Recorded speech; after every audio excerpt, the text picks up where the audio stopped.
Hi there, my name's James. I'm an occupational therapist working here at the BRI in the intensive care units. Today's video will be exploring your return to work after cardiac arrest. The information I share with you today will be general information, as everybody's illness, recovery and work commitments are individual to them.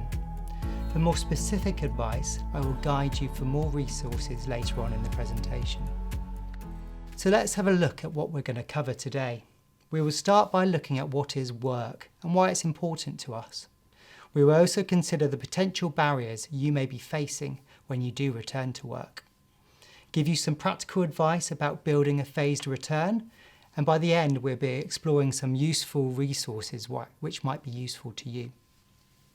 So let's start with a definition of what is work.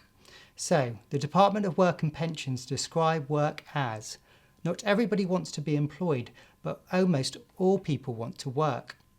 This is for us to engage in some kind of valued activity, to use our skills and facilitate social inclusion. Work can come in different forms. There are four main types. These are paid, unpaid, hidden and substitute. Today we will focus on paid employment only. So what does work give us? It's really important for us as human beings. It gives us a social network, it gives us structure and purpose to our day. It also gives us activity and engagement. It gives us identity, it gives us financial reward, and it allows us to build on our skills and provides us with social status. It's also an opportunity for us to engage in leisure activities. So you're recovering from a cardiac arrest. You may have experienced an admission to an intensive care unit with us. You may have been intubated, you may have been ventilated, and you may have experienced a prolonged time in hospital. Now you're home. You're likely to experience barriers to return to work. Barriers come in three main forms: social, organisational and personal. So what does social barriers mean to us? It could be that when an employer, a supervisor or a co-worker treats another employee, which might be you, unfairly based on religion, age, ethnicity, gender, disability, skin colour or race. Internal attitudes and beliefs held by individuals, often about a minority group, such as people with mental illness. Or this could include you recovering from a severe illness. Some people meet hostility and also reduced responsibilities on their return. Often expectations are set too high or too low. Both can be really disabling for you on your return to work to thrive. Feedback should be given on tasks and communication encouraged on a daily basis. You may be pressurised into doing longer hours that you might not have the tolerance to complete. Your employer might think that you can complete your old role straight away. You may have been the main breadwinner within your household. That might have changed now, and your partner might be working longer hours than you. There may be a negative impact upon your personal identification and your role within your family.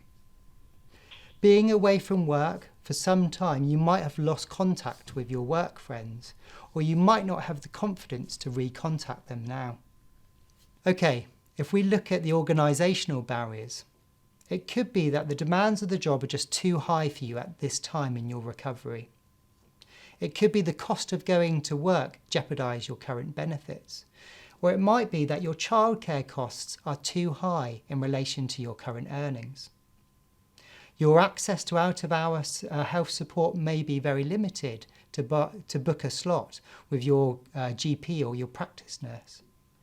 You may face inflexible working practices. There may be specific skills or qualifications and experiences that you might not have at this time. And there could be a lack of awareness to a reasonable adjustment for you to engage in. If we explore the personal barriers, it could be that you have a lack of skills to complete your job, lack of support to stay in the job. Fatigue may be impacting your attendance and performance.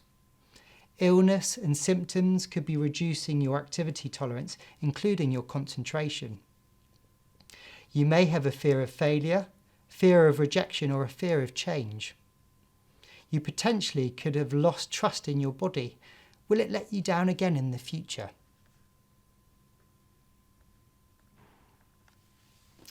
You may have experienced effects of medication, and this might have a negative impact on your performance. Your employer might set the expectations too high or too low, and your motivation may be variable at this time in your recovery. Okay, you're at a point you're ready to return to your work. What do you do first? The key point we want to get across to you and consider is talk to your employer as early as possible. It's often the main thing people don't do, and the longer you don't have a communication with your employer, it can make your phased return quite tricky.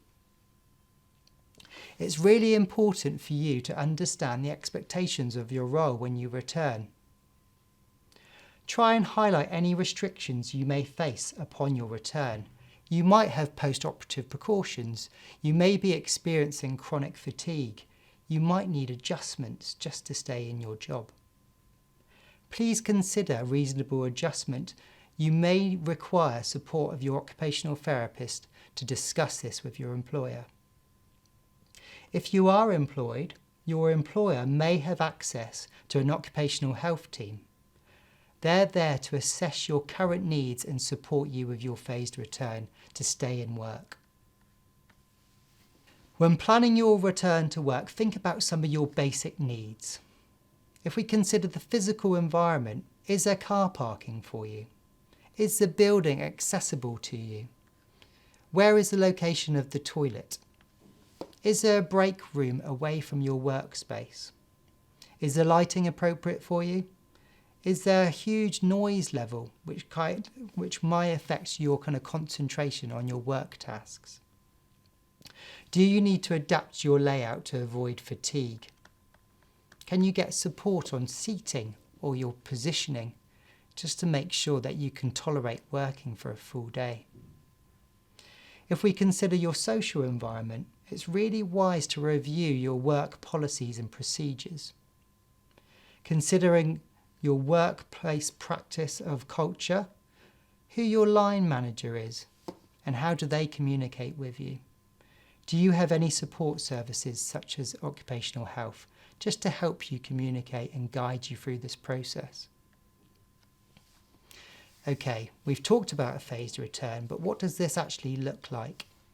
When you feel ready to return to work, please discuss this with your GP or other healthcare professionals involved with your current case. You should contact your employer to discuss your plans. If you are a full-time worker, initially you should start to work on a part-time basis and gradually build up to full-time hours over an agreed number of hours and weeks. It can be really helpful to have a detailed weekly plan. This is an example that you could use. Start with either morning or afternoons, and then try and avoid kind of turning up to work in rush hours, because this could be rather stressful for you in the early days. Work on alternative days to begin with. Increase your hours to work on consecutive days and then include working full days. Gradually increase the hours and days and work until you have full-time hours. This could be over a 6-week period. Okay, let's explore your duties when you're returning to work. Make a list of all the tasks you require to undertake your job role. Try and split them into daily, weekly, monthly and ad hoc basis. Rate all the tasks from easiest to the most difficult to do, or you could look at the heaviest and the lightest tasks.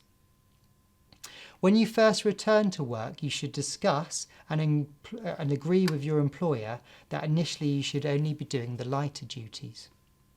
And over agreed timeline, introduce the other duties to your post. Feedback on your performance is really important. You should discuss this with your employer early on, and you should identify a person who's going to give you regular feedback.